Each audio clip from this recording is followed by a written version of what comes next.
Hello. आवाज आ रही है सभी को?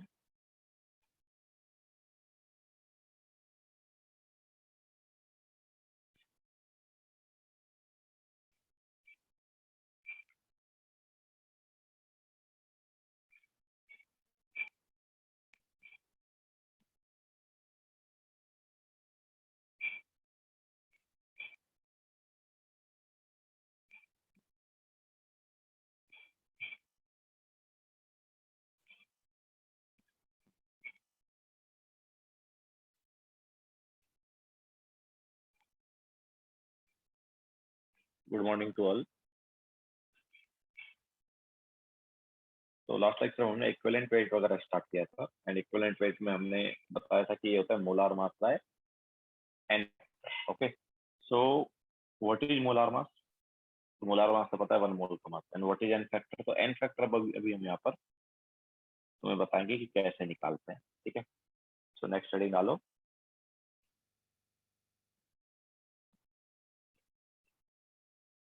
एन फैक्टर, तो देखो ये जो है ये अलग अलग टाइप के रिएक्शन के लिए अलग अलग रहता है। जैसे अच्छा, सबसे पहले हम बात करेंगे एलिमेंट की। तो for element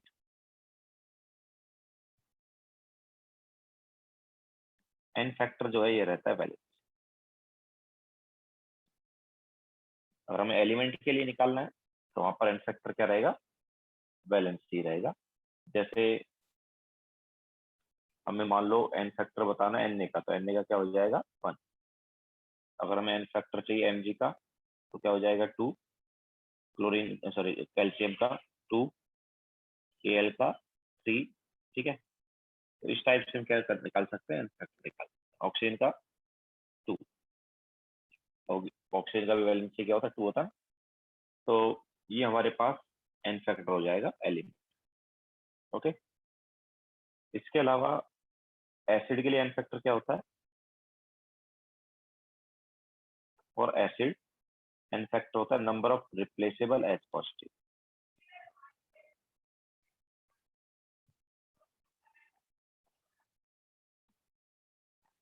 number of replaceable H positive. जैसे HCl का हो गया 1, H2SO4 का क्या हो गया? 2।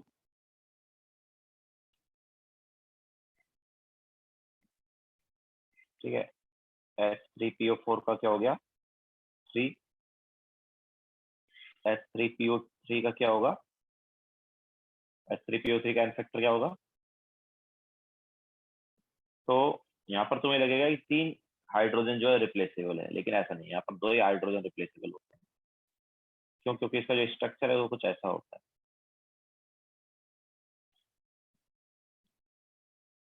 तो ये दोनों हाइड्रोजन जो है यही रिप्लेसेबल है। ठीक है, जो OH ग्रुप वाले हाइड्रोजन है वही हाइड्रोजन निकलेंगे, या वही एसिडिक हाइड्रोजन, ये वाले और ये वाले। ठीक है, ये वाला जो हाइड्रोजन है इसकी वजह से ये रिड्यूसिंग एजेंट का काम करेगा।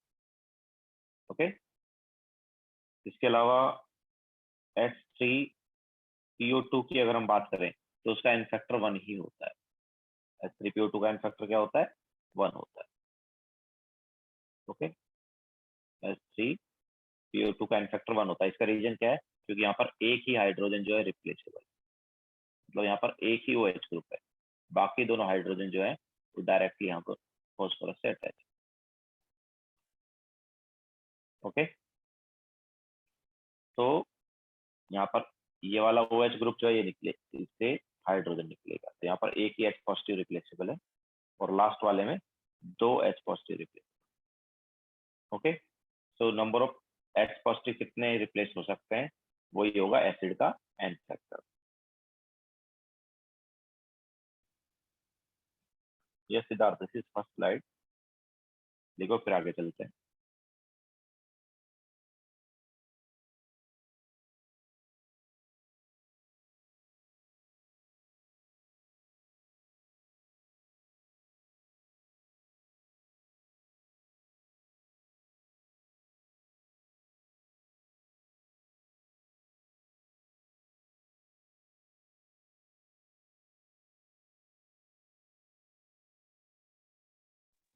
सिद्धार्थ एलिमेंट के लिए वैलेंसी रहेगा, ठीक है। एलिमेंट के लिए एन फैक्टर क्या होगा, वैलेंसी। जैसे सोडियम का 1 हो गया, मैग्नीशियम का 2, कैल्शियम का 2, एल का 3।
क्लियर सबने?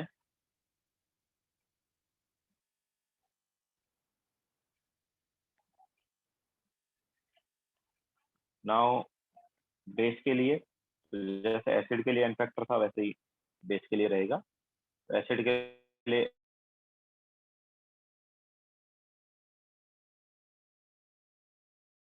लिए तो फॉर बेस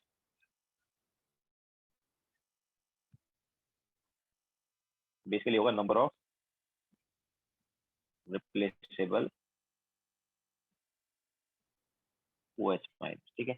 बेस जो है कितना OH माइनस रिप्लेस कर सकता है, वो उसका क्या हो जाएगा, एन फैक्टर हो जाएगा। या फिर बेस के लिए हम ये भी बोल सकते हैं कि नंबर ऑफ एक्सेप्टेड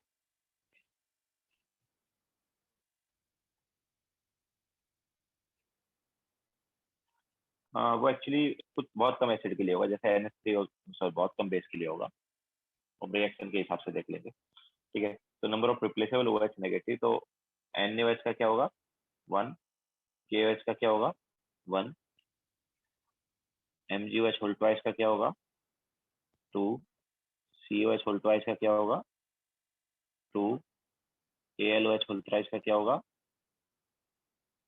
3। ओके, तो कितने H positive sorry OH negative replace हो सकते हैं, वो हो जाएगा एन फैक्टर किसका, बेस, ठीक है। नाउ ये तो हमें अगर एसिड और बेस वैसे दे दिए कि, तो हम देखेंगे कि कितने रिप्लेस हो सकते हैं, ठीक है। रिएक्शन ना देखे, जस्ट तो बोल दे कि KOH है NaOH है, ठीक है। इनका मतलब वो एसिड बेस रिएक्शन ना देके जस्ट बोल रहा है कि NaOH का फैक्टर क्या है, NaOH का मोलार मास क्या है, सॉरी इक्विवेलेंट मास क्या है। तो हम एन फैक्टर NaOH का क्या लेंगे 1, या फिर उन्होंने बोल दिया कि MgOH होल ट्वाइस का इक्विवेलेंट मास क्या है, तो इसका मोलार मास डिवाइड बाय क्या कर देंगे, एन फैक्टर जो कि 2। लेकिन अगर उन्होंने हमें एसिड बेस रिएक्शन दिया है, ठीक है, एसिड बेस रिएक्शन, तो एसिड बेस रिएक्शन में हमें देखना पड़ेगा कि कितने रिप्लेस हो रहे हैं, कितने रिप्लेस हो सकते हैं वो नहीं देखना है, ठीक है। कितने रिप्लेस हो रहे हैं, तो नंबर ऑफ रिप्लेस्ड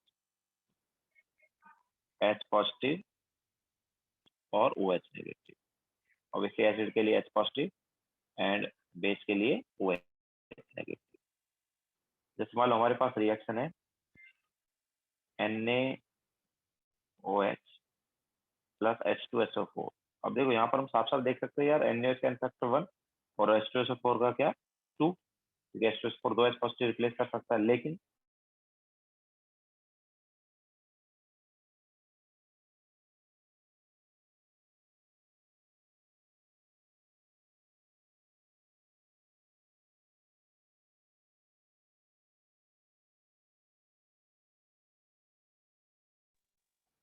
हेलो, आवाज आ रही है?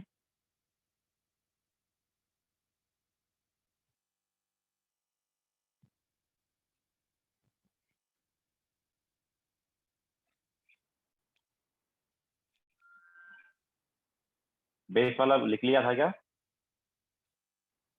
बेस वाला हो गया था सारा?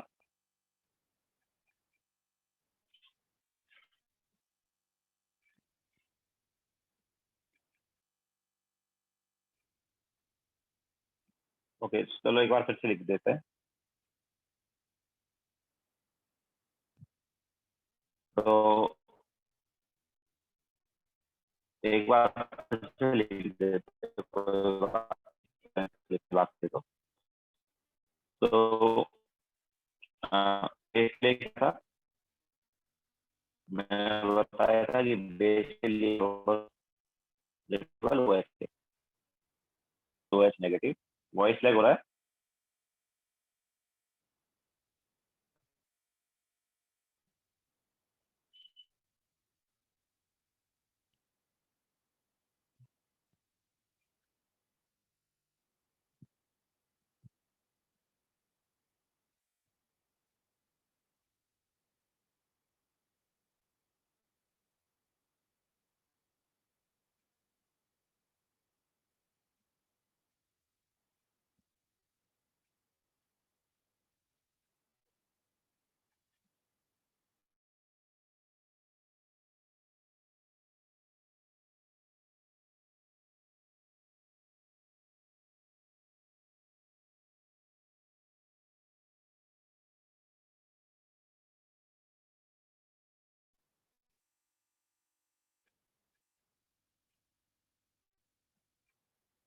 अभी क्लियर है क्या?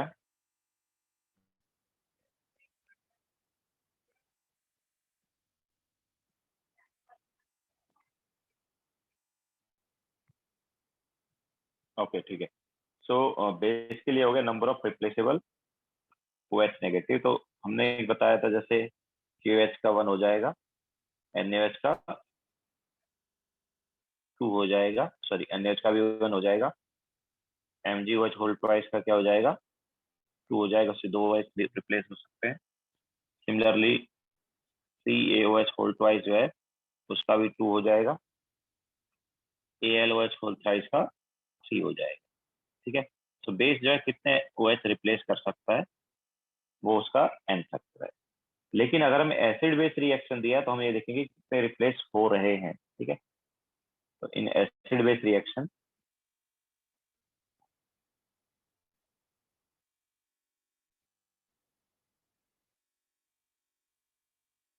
क्या होगा? नंबर ऑफ रिप्लेस्ड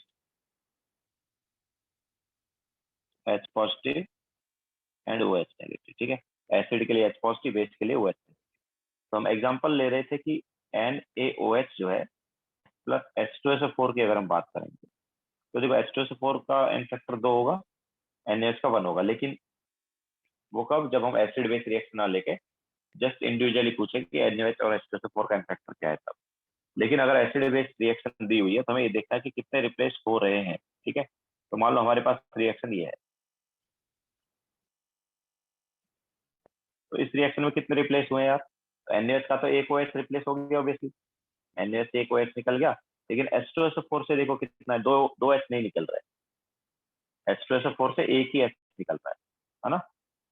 क्योंकि अभी भी क्या है, H H S O four बचा हुआ है ना, तो एक ही एच निकला। ओके। तो एनएच का फैक्टर तो 1 हो गया, उससे वैसे भी एक ही ओएच निकल सकता है, तो वो निकल गया है। लेकिन H two S O four का फैक्टर क्या है? H two S O four का फैक्टर 2 हो सकता था, बट इस केस में फैक्टर जो है H two S O four का क्या है? 1 ही है, एक ही एच निकल रहा है। क्लियर है सभी को? अगर H2SO4 जो है ये Na2SO4 बना लेता, H2SO4 क्या बना लेता? Na2SO4 बना लेता, तो दोनों H निकल जाते, तब इसका एन फैक्टर 2 हो। लेकिन यहाँ पर रिएक्शन में क्या है? H2SO4 जो है NaHSO4 बना रहा है, एक H अभी भी बचा हुआ है, एक ही H रिप्लेस हुआ है। ठीक है। तो H2SO4 का एन फैक्टर क्या हुआ? 1 हुआ। ओके। तो एसिड बेस रिएक्शन अगर हमें दिए तो हमें ये देखना है कि कितने रिप्लेस हो रहे हैं, ना कि कितने रिप्लेस हुए हैं। क्लियर है? तो लिखो, फिर आगे चलते हैं।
हो गया सबका?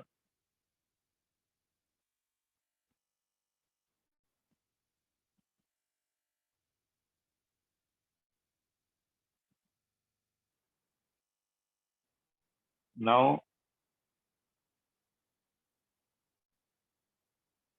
फॉर सॉल्ट, सॉल्ट का एन फैक्टर क्या होगा? तो देखो सॉल्ट जो है उसमें ऑब्वियसली सॉल्ट ओवरऑल तो क्या होता है, न्यूट्रल होता है, बट उसमें क्या है, वो आयनिक कंपाउंड होता है सॉल्ट जनरली, मतलब उसमें पॉजिटिव और नेगेटिव दोनों आयन होंगे। तो या तो पॉजिटिव चार्ज देख लो या नेगेटिव चार्ज देख लो, ठीक है। ऑब्वियसली दोनों पॉजिटिव चार्ज और नेगेटिव चार्ज दोनों क्या होंगे, इक्वल होंगे। दैट्स वाई वो ओवरऑल क्या है, न्यूट्रल है। तो टोटल पॉजिटिव और नेगेटिव चार्ज,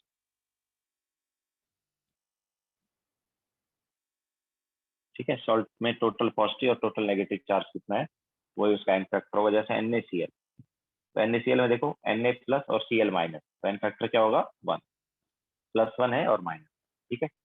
वैसे ही MgCl2 में देखो, MgCl2 में क्या है, Mg+2 या फिर Cl का -1, लेकिन Cl के -1 के कितने, 2 हैं, तो पॉजिटिव चार्ज 2 और नेगेटिव चार्ज भी 2। सिमिलरली AlCl3, AlCl3 में कितना होगा, Al पर कितना चार्ज है, +3 है, और Cl3 पे भी मिला के कितना हो जाएगा, -3 हो जाएगा। इसी टाइप से Ca3PO4 होल ट्वाइस का क्या होगा,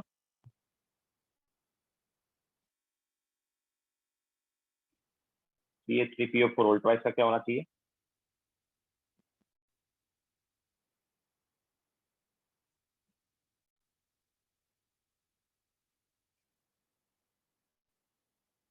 six. Okay, Ca3PO4 whole twice का क्या होना चाहिए, 6। क्यों? क्योंकि Ca पर कितना चार्ज है, Ca पर +2 चार्ज है ना, Ca पर कितना चार्ज है, +2, Ca+2 होता है ना, लेकिन Ca के कितने आयन है, 3 आयन है ना।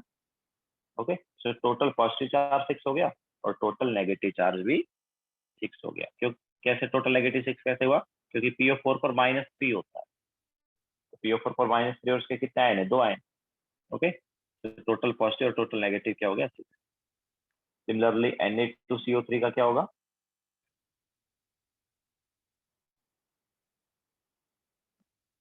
Na2CO3 का क्या होगा एन फैक्टर,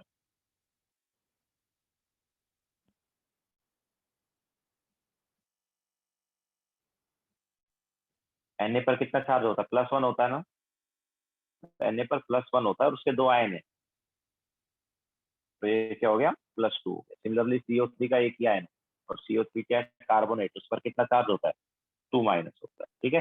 तो टोटल पॉजिटिव और टोटल नेगेटिव दोनों क्या है यहाँ पर, 2। ओके, तो सॉल्ट का इनफैक्टर हम इस टाइप से निकालेंगे, लेकिन देखो क्या है, कई बार सॉल्ट जो है वो बेस का भी काम कर सकता है, ठीक है। तो if salt is acting as base, then n factor is number of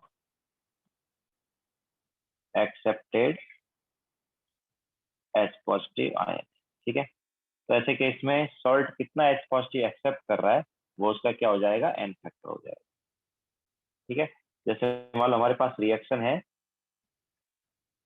Na2CO3, ये हमारे पास बेस का भी काम कर सकता है, तो Na2CO3 प्लस HCl, इसने बनाया NaSCO3 प्लस NaCl, ठीक है। तो देखो यहाँ पर क्या है, Na2CO3 जो है वो बेस का काम कर रहा है और HCl जो है एसिड का काम कर रहा है, ठीक है। तो ये बेस है और ये हो गया एसिड, तो एसिड बेस रिएक्शन है। तो Na2CO3 का इनफैक्टर क्या होगा बताओ, कितने H पॉजिटिव एक्सेप्ट किया Na2CO3 ने, Na2CO3 क्या बना रहा है, NaHCO3 बना रहा है, तो एक H पॉजिटिव एक्सेप्ट हुआ कि नहीं हुआ, है ना। Na2CO3 में एक H आ गया और ऑब्वियसली Na निकल गया, तो इसका इनफैक्टर क्या आएगा, इसका इनफैक्टर आ जाएगा 1। ओके, सो अगर बेस जो है वो, सॉरी, अगर सॉल्ट जो है बेस का काम कर रहा है, तो देखोगे वो कितना H पॉजिटिव एक्सेप्ट कर रहा है, वही उसका क्या हो जाएगा, एन फैक्टर हो जाएगा। तो यहाँ पर एन फैक्टर आ गया बस। ठीक है, फिर आगे चलते हैं।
हो गया सबका?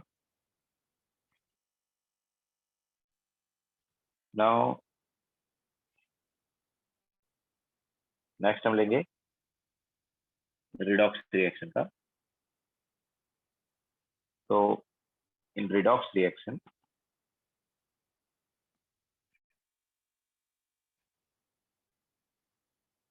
तो रिडॉक्स रिएक्शन में क्या होगा, तो it is actually number of electrons, the number of moles of electrons, actually number of moles of electrons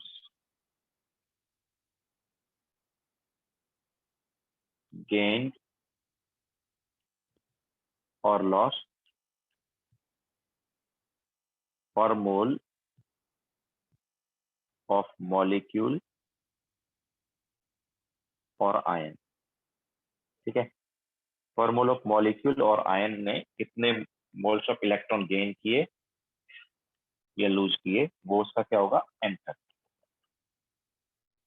इसको निकालने के लिए जो हम यूज करेंगे फॉर्मूला वो है, तो it is change in oxidation number, change in oxidation number into, obviously change in oxidation number पर एटम। ठीक है, पर एटम कितना ऑक्सीडेशन नंबर चेंज हो रहा है किसी मॉलिक्यूल या आयन में, इनटू नंबर ऑफ एटम्स। ठीक है, उस मॉलिक्यूल में कितने एटम है उससे मल्टीप्लाई करना। ठीक है, जैसे एग्जांपल ले लेते देखो, तो हमारे पास Cr2O72 negative, that is dichromate ion. Okay, this is dichromate. So dichromate जो है ये एसिडिक मीडियम, कौन सी मीडियम में, एसिडिक मीडियम में +3 में जाता है रिड्यूस।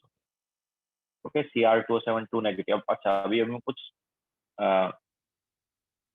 मॉलिक्यूल्स या आयंस का एन फैक्टर बताने वाले हैं, या तुम्हें ये बताने वाले हैं कि ये एसिडिक मीडियम में इससे इसमें जाएगा और बेसिक में इससे इसमें जाएगा। ठीक है, तो हमें याद रखना। तो डाइक्रोमेट जनरली यहाँ पर यूज किया जाता है, potassium dichromate, that is K2Cr2O7। Okay, यहाँ पर 2 नेगेटिव चार्ज है तो पोटेशियम के साथ क्या आ जाएगा, K2Cr2O7 आ जाएगा। तो डाइक्रोमेट आयन में अगर हम देखेंगे तो क्रोमियम का है प्लस, और जब ये Cr+3 में गया तो यहाँ पर हो गया +3। ओके, तो +6 से +3 गया तो कितना चेंज हुआ यार, कितना चेंज हुआ बताओ, कितना चेंज हुआ, 3 का चेंज हुआ कि नहीं हुआ, कितने का चेंज हुआ, 3 का हुआ ना, +6 से +3 गया तो 3 का चेंज हुआ। इसके अलावा नंबर ऑफ एटम्स, अब देखो हमें किसका एन फैक्टर निकालना है, तो हम यहाँ पर जो एन फैक्टर निकाल रहे हैं वो एक्चुअली रिएक्टेंट का निकाल रहे हैं। ठीक है, हम किसका एन फैक्टर निकाल रहे हैं, रिएक्टेंट का। जो हम एन फैक्टर भी लिख रहे हैं रिएक्टेंट वाला लिख रहे हैं। तो Cr2O72 नेगेटिव में कितने क्रोमियम है, 2 है ना। क्रोमियम का कितना ऑक्सीडेशन नंबर चेंज हुआ वो देखो, और क्रोमियम के कितने एटम है वो देखो। तो Cr2O72 नेगेटिव में कितने एटम है क्रोमियम के, 2 एटम है, सो मल्टीप्लाई बाय 2, तो आंसर क्या आ गया, 6। तो Cr2O72 नेगेटिव जो है इसका एन फैक्टर क्या आ जाएगा, 6 आ जाएगा। अच्छा, इसके अलावा इसको मैं यहाँ से भी देख सकता हूँ, ये हमने जो ऊपर लिखा है ना, number of moles of electrons gain और लॉस्ट पर मॉलिक्यूल या फिर आयन, तो इससे भी इसको देख सकते हैं। देखो तो एक्चुअली क्या है, अगर हम इस रिएक्शन को बैलेंस करने जाते हैं, अगर हम इस रिएक्शन को क्या करने जाते हैं, बैलेंस करने जाते हैं, तो कैसे होगा, तो याद है सबसे पहले हम Cr को बैलेंस करते थे, आयन इलेक्ट्रॉन मेथड की बात करते हैं, तो ये Cr बैलेंस हो गया। इसके बाद ऑक्सीजन बैलेंस करने के लिए 7H2 right hand side add कर दिए, तो लेफ्ट हैंड साइड क्या ऐड करेंगे, 14H पॉजिटिव, फिर इलेक्ट्रॉन ऐड करेंगे चार्ज बैलेंसिंग के लिए। तो राइट हैंड साइड देखो कितना चार्ज है, +6, लेफ्ट हैंड साइड कितना चार्ज है, +12, तो लेफ्ट हैंड साइड कितने इलेक्ट्रॉन ऐड करने चाहिए, 6 ना। तो देखो अब हमने जो डेफिनेशन तुम्हें बताई थी उससे देखो, number of moles of electrons gained और लॉस्ट पर मॉलिक्यूल, सॉरी पर मोल ऑफ मॉलिक्यूल और आयन। तो देखो ये Cr2O7 का अगर हम एक लेते हैं तो कितने हैं, 6 इलेक्ट्रॉन है कि नहीं। Cr2O7 2 नेगेटिव के एक के लिए कितने इलेक्ट्रॉन आए, 6 इलेक्ट्रॉन आए। ठीक है, तो यहाँ से इस चीज को हम देख सकते हैं। ओके, तो हमें मतलब हर बार ये बैलेंस करने की जरूरत नहीं है, हमें जस्ट क्या करेंगे, हम ये वाला कॉन्सेप्ट यूज करेंगे कि N factor change in oxidation number for atom into number of atoms. Obviously यहाँ पर ये हमने रिएक्टेंट का लिखवा है। ठीक है, अगर हम प्रोडक्ट का लेंगे तो डिफरेंट आएगा, जैसे देखो Cr का लेंगे तो Cr+3 से +6 गया तो Cr का ऑक्सीडेशन नंबर कितना चेंज हुआ, 3 चेंज हुआ, और ये Cr का एक ही एटम, हमारे पास जो Cr का ये मॉलिक्यूल बन रहा होगा ना उसमें एक ही Cr एटम आ रहा होगा मोस्टली, जैसे CrCl3 मान लो बन रहा है, ठीक है, ऑब्वियसली बैलेंस करने पर ऐसा आया, बट पर मॉलिक्यूल की बात कर रहे हैं हम। ठीक है, तो एक मॉलिक्यूल में कितने एटम है? एक ही एटम। तो CrCl3 अगर ये बन रहा है हमारे पास, मान लो Cr3 पॉजिटिव क्या बना रहा है, मान लो CrCl3 बना रहा है, तो ऐसे ही बोला है हमने। तो इसके एक मॉलिक्यूल में कितना आयन है Cr का, या इसके एक मॉलिक्यूल में कितना एटम है Cr का? एक ही एटम। ठीक है, तो change in oxidation number is 3 and number of atoms is 1। तो ऑक्सीडेशन नंबर क्या होगा, सॉरी एन फैक्टर क्या होगा? 3 होगा। ओके, तो हम यहाँ पर जो एन फैक्टर लिखे हैं वो एक्चुअली रिएक्टेंट है लिखे। प्रोडक्ट का एन फैक्टर लिए हमें पता होना चाहिए कि प्रोडक्ट जो है वो क्या बना रहा है ना। Cr3 प्लस जो है वो किस कंपाउंड के अंदर है, या वो कंपाउंड का फॉर्मूला क्या है जिसमें Cr+3 स्टेट में गया है। ओके, तो ये रिडॉक्स रिएक्शन में ये हमारे पास एन फैक्टर हो जाएगा। और भी एग्जांपल लेते हैं, वो याद रखने तुम्हें, पहले लिख लो ये।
हो गया सबका? नाउ फॉर एग्जांपल लेते हैं। तो देखो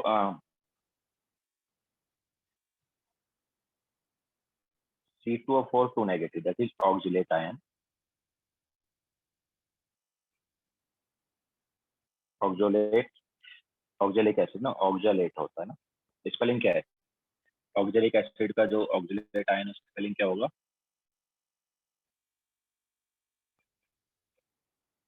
OXA या OXO? OXO होगा शायद।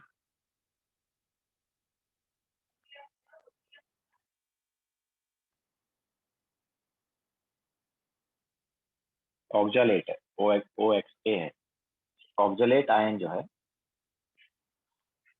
ये CO2 बनाता है ऑक्सीडाइज।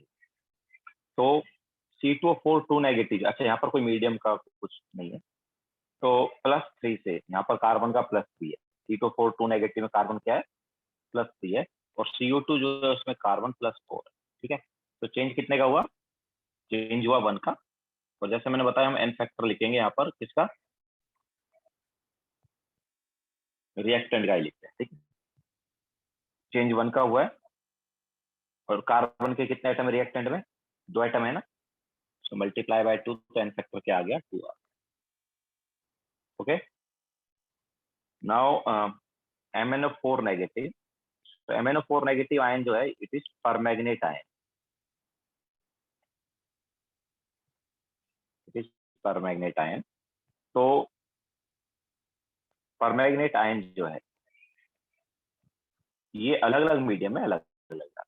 यहाँ पर Mn का +7 है, तो ये जब हमारे पास एसिडिक मीडियम होता है तो ये बनाता है Mn+2। ठीक है, अगर बेसिक मीडियम है, स्ट्रांगली बेसिक, बेसिक मतलब स्ट्रांगली बेसिक, तो ये जाता है MnO4 2 negative, that is magnet. And अगर न्यूट्रल है या फिर बेसिक है, न्यूट्रल और बेसिक, बेसिक जस्ट लिखा है मतलब लाइट बेसिक, ज्यादा बेसिक नहीं है, तो ये जाता है MnO2। तो +2 है यहाँ पर +6 है, और इसमें +4 है। तो देखो अलग अलग जगह एन फैक्टर क्या आएगा? तो इधर एन फैक्टर क्या आएगा? फर्स्ट वाली रिएक्शन में +7 से कितना गया? +2 गया ना, तो चेंज कितने का हुआ? 5 का। एंड Mn का कितना आइटम है? 1 है, तो यहाँ पर एन फैक्टर आएगा 5। सेकंड वाले में देखो किससे किस में जा रहा है? +7 से +6, तो एन फैक्टर कितना आ जाएगा? चेंज कितना है? 1, और नंबर ऑफ एटम्स 1, तो एन फैक्टर आएगा 1। जनरली स्ट्रांगली बेसिक तुम्हें नहीं दिया जाता है। अच्छा, न्यूट्रल या बेसिक में किससे किस में गया? +7 से +4, तो +7 से +4 गया मतलब 3 का change, and number of atoms कितने? 1 है, तो एन फैक्टर क्या आएगा? 3 आएगा। क्लियर है? नाउ इसी टाइप से H2O3 2 negative, that is thiosulphate. ठीक है, H2O3 2 negative, this is thiosulphate. तो चलो इसका पूरा ही ले लेते हैं। ये जनरली दिया जाता है Na2H2O3 दिया जाता है। So this is sodium thiosulphate, ये इसका दूसरा नाम है हाइपो। सोडियम थायोसल्फेट, दूसरा नाम है इसका हाइपो।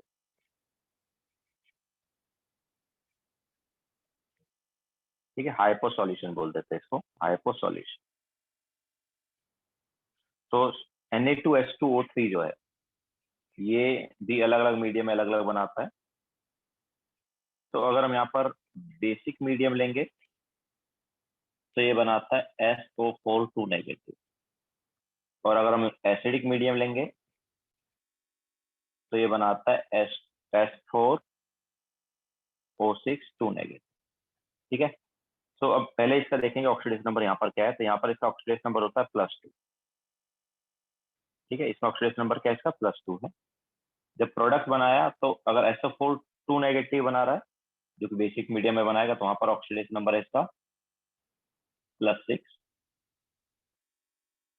और अगर S4O6 2 नेगेटिव बनाया तो यहाँ पर ऑक्सीडेशन नंबर है इसका 5/2। ओके, तो पहले ऊपर वाला देख लेते हैं। तो यहाँ पर क्या है, देखो +2 से +6 आया ना, तो चेंज कितने का, 4 का। एंड नंबर ऑफ एटम्स कितने हैं, Na2H2O3 में नंबर ऑफ एटम्स कितने हैं सल्फर के, यहाँ पर सल्फर का ऑक्सीडेशन नंबर चेंज होगा। ठीक है, तो सल्फर का कितना है, 2 एटम है ना, so multiply by 2 that is 8। And अगर ये S4O6 2 नेगेटिव बना रहा है तो, जो कि एसिडिक मीडियम में बनाएगा, तो कितना चेंज हुआ, +2 से +5/2, हाफ का चेंज है ना। एंड नंबर ऑफ एटम्स कितने हैं सल्फर के, 2, तो एन फैक्टर क्या आएगा, 1 आएगा।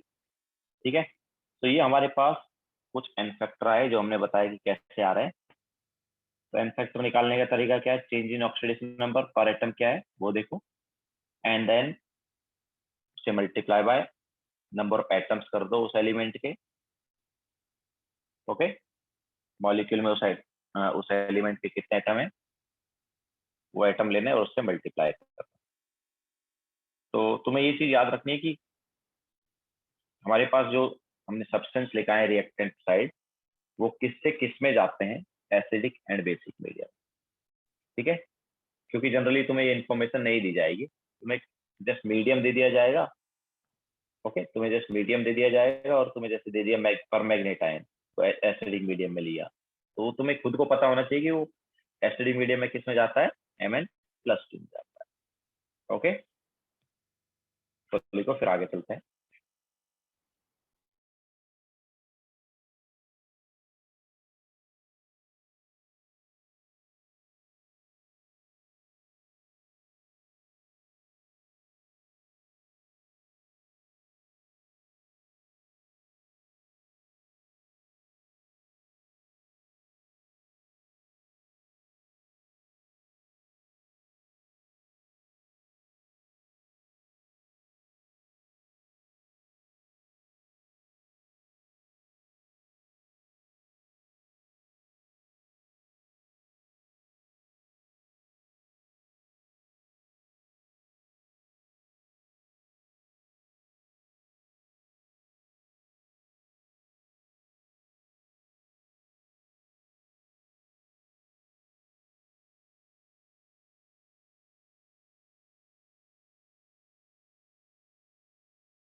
यह सिद्धार्थ,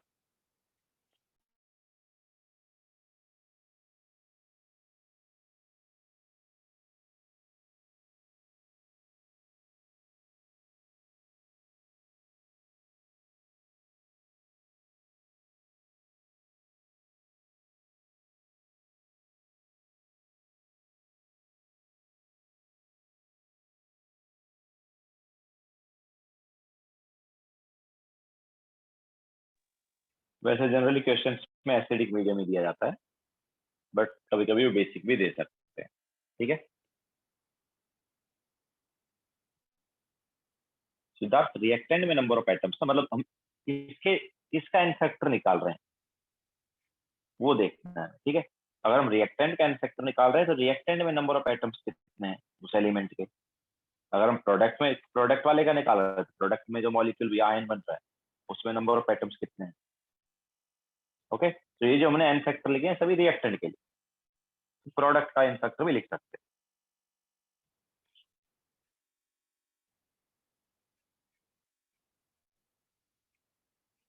लिख लिया सबने।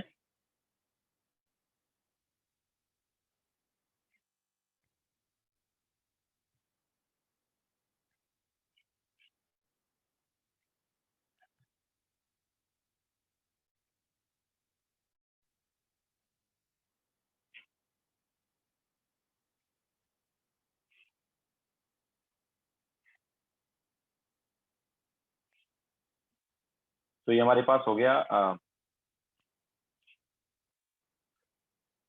रिडॉक्स रिएक्शन का। नाउ डिस्प्रोपोर्शनेशन ले लेते हैं नेक्स्ट।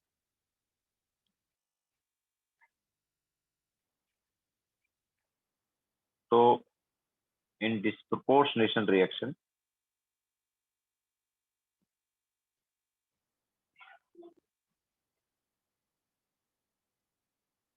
डिस्प्रोपोर्शनेशन रिएक्शन, अब देखो डिस्प्रोपोर्शनेशन रिएक्शन में क्या होता है, हमारे पास सेम एलिमेंट ऑक्सीडाइज भी हो रहा होता है और रिड्यूस भी हो रहा होता है, ठीक है। तो अब वहां पर क्या दो एन फैक्टर आए, एक पर्टिकुलर एलिमेंट जो है रिएक्टेंट में वो ऑक्सीडाइज भी हो रहा है, रिड्यूस भी हो रहा है, तो यहाँ पर दो एन फैक्टर आएंगे। तो ओवरऑल जो एन फैक्टर है ये होता है N factor 1 into N factor 2 divide by N factor 1 plus N factor 2। Okay, लेकिन ये फॉर्मूला कब अप्लाई करना है, इफ एन फैक्टर 1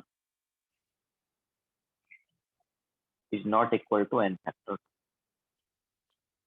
ठीक है। अगर दोनों एन फैक्टर की वैल्यू डिफरेंट है तो ये फॉर्मूला हम अप्लाई करो।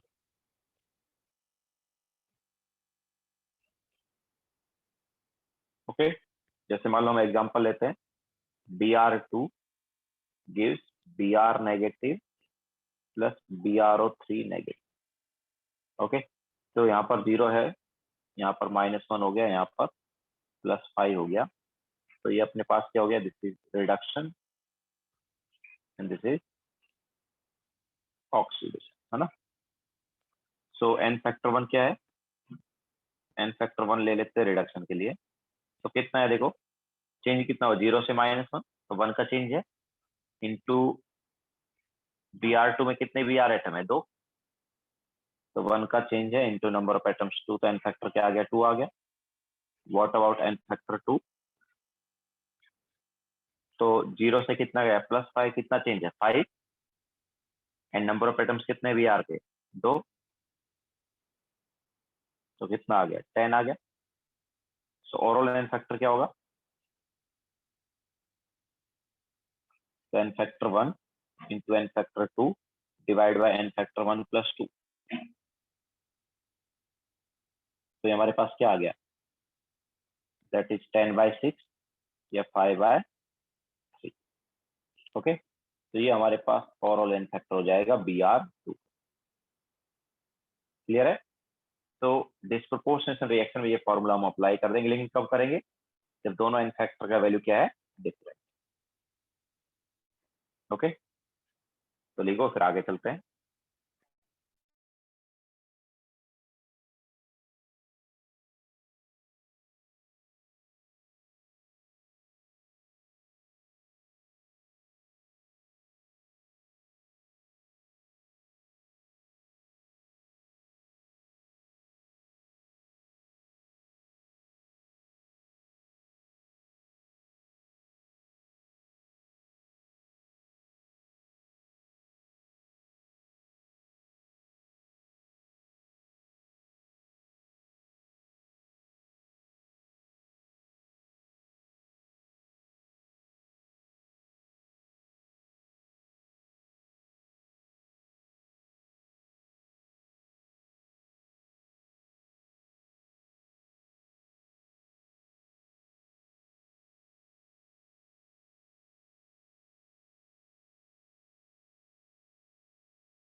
लिख लिया सबने?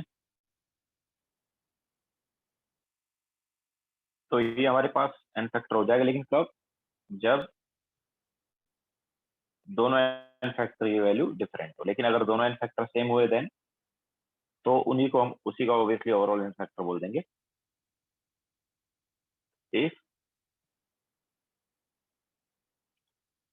N factor 1 is equal to N factor 2 then overall N factor भी वही हो जाएगा।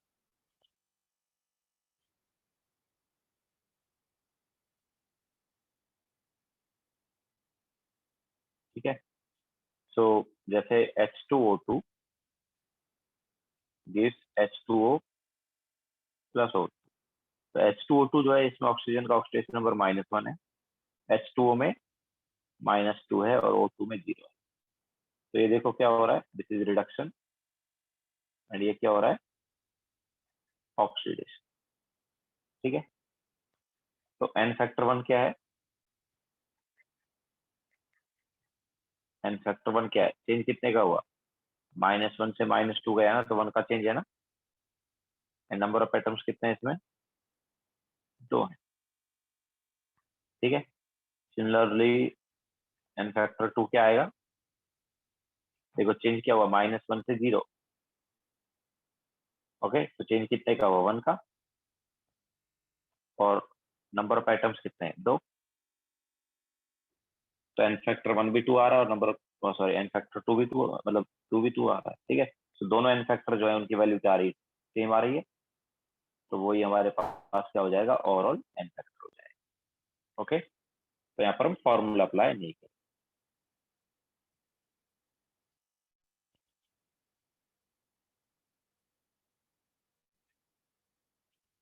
देखो फिर आगे चलते हैं।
हो गया सबका?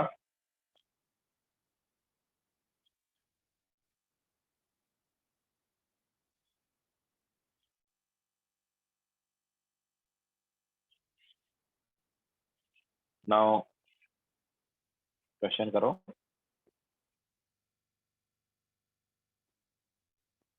Foundation builder, sorry, home assignment 1, home assignment 1 का क्वेश्चन नंबर 7। होम असाइनमेंट 1 का क्वेश्चन नंबर 7 कर दो।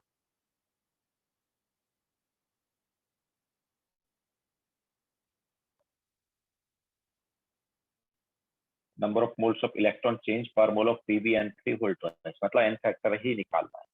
ओके, PbN3 होल ट्वाइस के 1 मोल के लिए कितने मोल्स इलेक्ट्रॉन चेंज हुए, इसका मतलब क्या है, n फैक्टर हुआ।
आंसर आया क्या?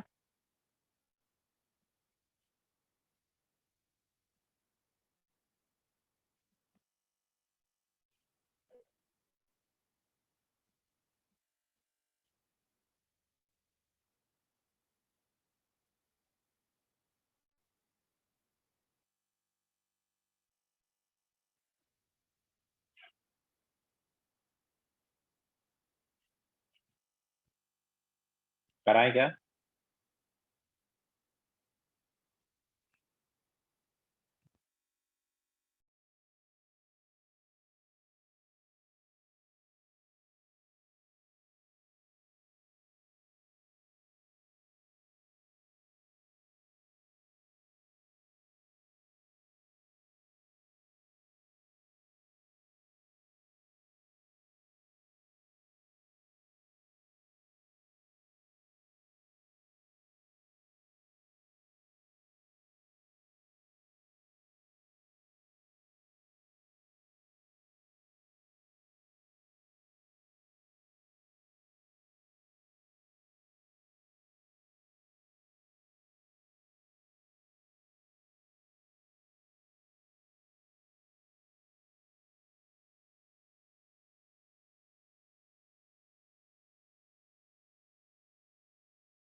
हो गया सबका?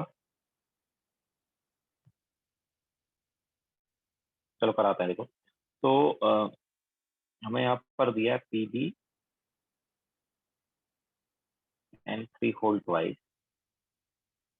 Plus 3O MnO4 whole thrice gives COO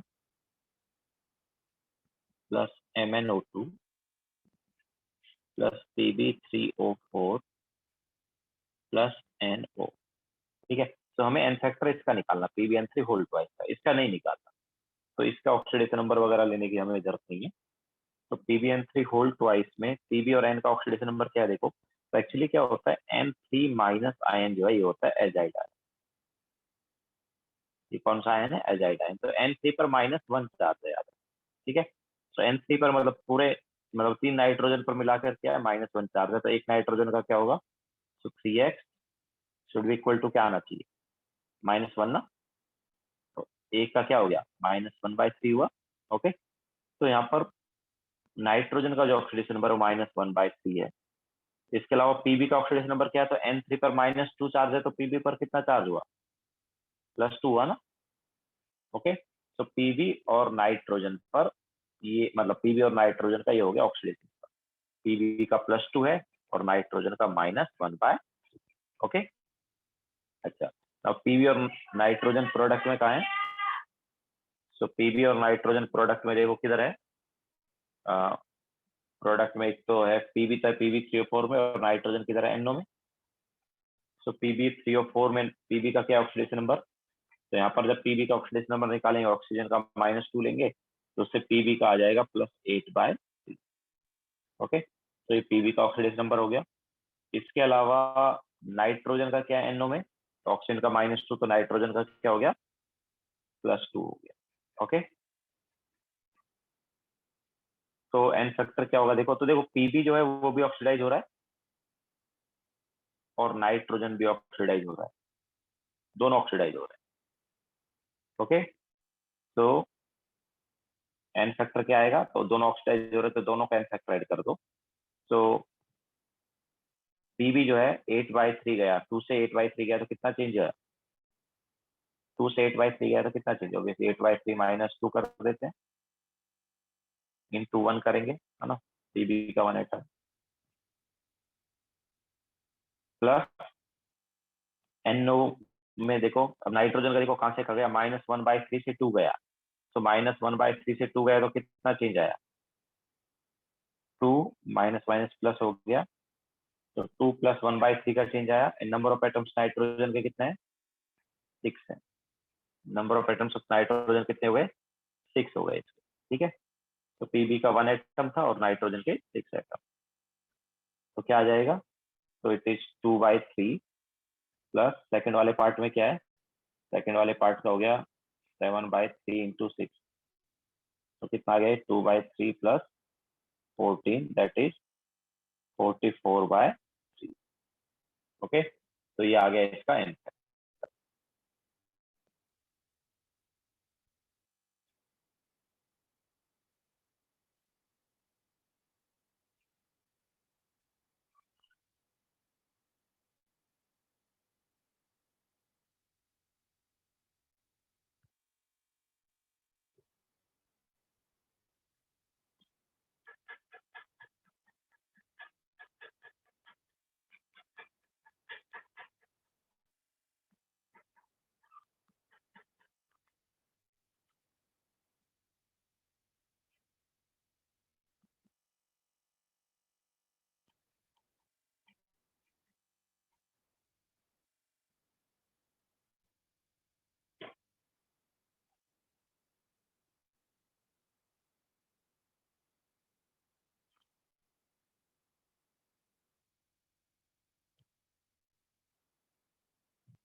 चले आगे।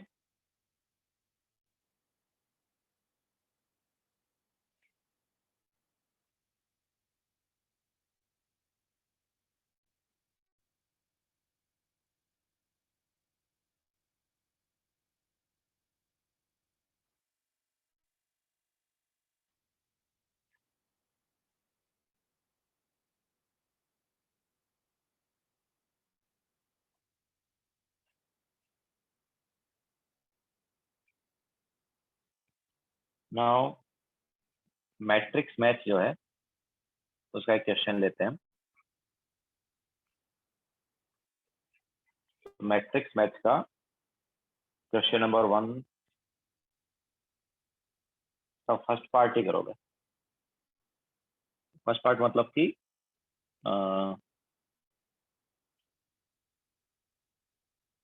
मैट्रिक्स मैच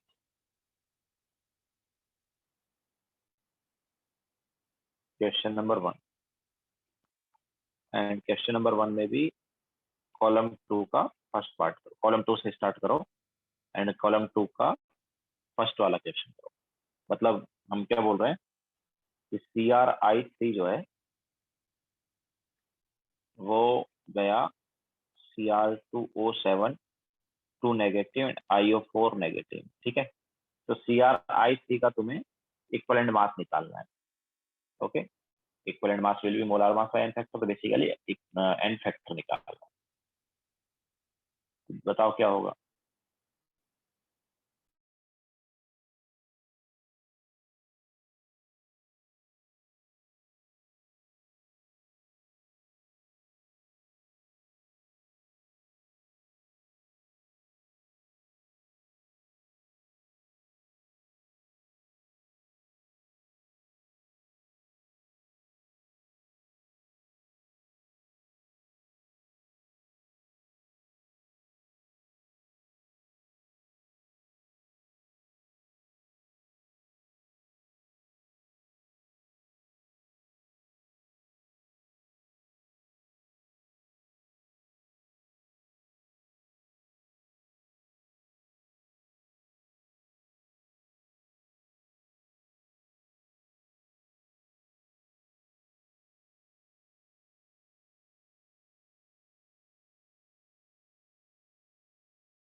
कराएं क्या?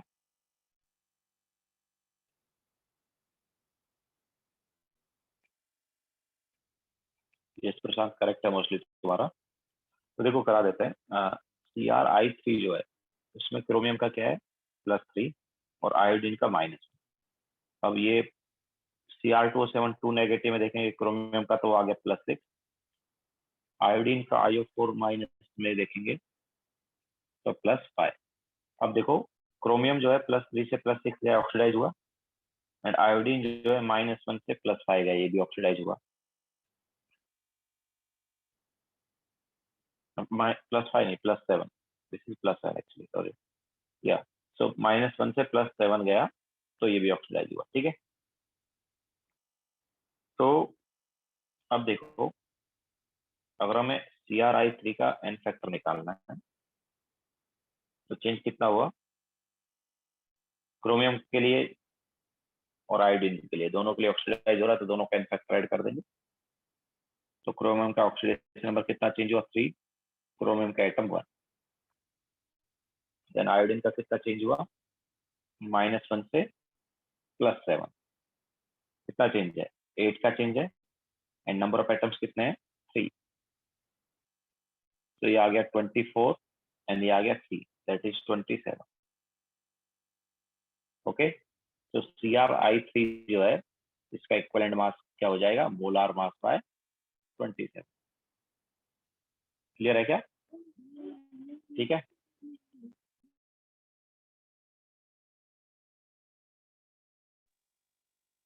तो इस टाइप से हम एन फैक्टर जो है निकाल लेंगे। ओके, सो आज का लेक्चर हम यहीं पर एंड करेंगे। होमवर्क नोट कर लो। तो होमवर्क जो है वो मैट्रिक्स मैच 1-2, ठीक है। अभी तो मैट्रिक्स मैच 1 का हमने फर्स्ट वाला पार्ट ही कराया था, बाकी 3 पार्ट बचे हुए हैं। तो मैट्रिक्स मैच 1 पूरा है। इसके अलावा मैट्रिक्स मैच 2 भी करना है, जिसमें मैं अंडरलाइंड वाला पार्ट दिया ना, P2H4 वगैरह वाला, वो वाला। इसके अलावा सब्जेक्टिव का क्वेश्चन नंबर 4 करना है, ठीक है। सब्जेक्टिव का क्वेश्चन नंबर 4 भी करना है। तो ये आज का होमवर्क रहेगा। ओके, तो एन फैक्टर वाला है, तीनों क्वेश्चन एन फैक्टर से रिलेटेड है, सॉल्व करो, ठीक है। तो लेक्चर यहीं पे एंड करेंगे। बाय।